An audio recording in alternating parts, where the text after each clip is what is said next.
तुम्हाला सर्वाधिक वेळा प्रदेशाध्यक्षपद झालं तुम्ही घेतल्यानंतर सर्वाधिक वेळा एक प्रश्न विचारला गेला असेल आणि तो प्रश्न घेतल्याशिवाय राष्ट्रवादीच्या तुमच्या कोणत्याच नेत्याची मुलाखत पूर्ण होत नाही, म्हणून विचारतो प्रश्न.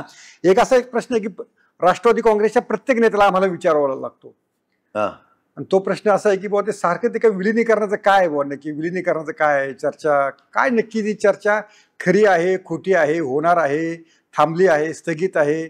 याच्या बाबतीमध्ये स्पष्ट सांगतो, मी अध्यक्ष झाल्यापासून विलीकरणाचा विषय बाजूला ठेवला आहे.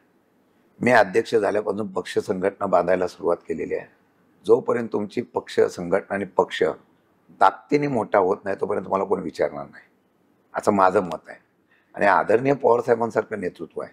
भले पक्ष खिळखिळा करायचा प्रयत्न झाला असेल, तो करण्याचा प्रयत्न कोणी केला आहे तुम्हाला माहिती आहे. सत्ता मिळवण्यासाठी ज्यावेळेला भाजपच्या माध्यमातून शिवसेना फोडली, राष्ट्रवादी फोडली ना, आम्ही विलिनीकरणाचा कोणी विषय काढला? पवारसाहेब कधी बोलले?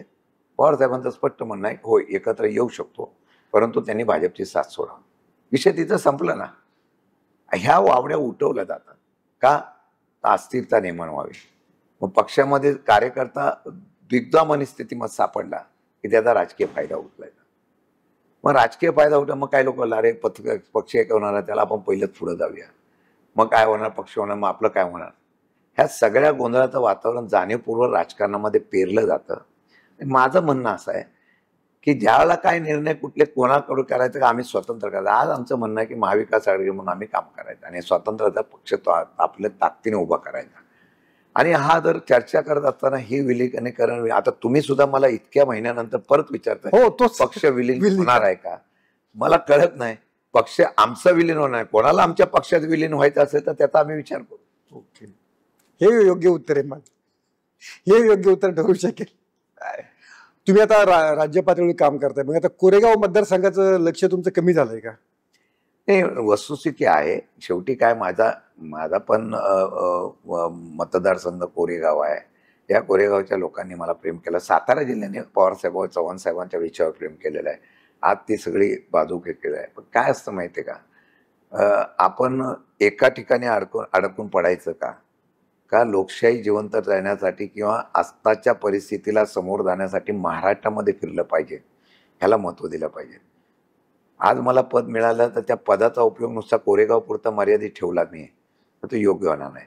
महाराष्ट्रामध्ये आपण जर त्याप्रमाणे फिरलो, आता मी महाराष्ट्राचा पदाधिकारी झालेलो, पण आता एका तालुक्यापुरतं मर्यादित, एका मतदारसंघापर्यंत मर्यादित जर न राहता महाराष्ट्रामध्ये काय करू शकलो तर कोरेगावची जनता सुद्धा सुज्ञ आहे. आणि ते म्हणते अरे बाबा, साताऱ्याची जनता सुद्धा सुज्ञ आहे. माझ्या जावलीमध्ये माझा हे झाला, कोरेगावमध्ये सन्मान झाला, साताऱ्यामध्ये सगळे गेले. आता मग अध्यक्ष झाल्या बाळासाहेब पाटील, मी, सुनील माने, आम्ही चांगल्या प्रकारच्या लोकांनी स्वागत केलं. जनता सुज्ञ आहे.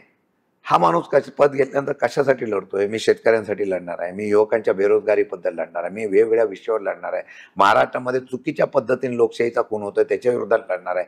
हे बघितल्यानंतर जनतेला वाटेल की हा माणसाला ताकद दिली पाहिजे. आणि कोरेगावची जनता पण ते विचार करेल, नाही हा माणूस आता करतोय. आणि फरक दिसलाय, मी तुम्हाला खोटं नाही सांगत.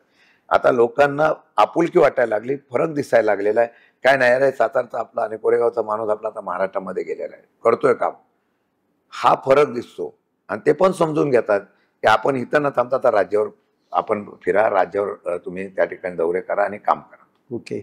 त्या सातारा जिल्ह्यामध्ये आगामी जिल्हा परिषद आणि पंचायत समिती निवडणुकात आपल्या पक्षाची कामगिरी कशी राहील असं वाटतं तुम्हाला?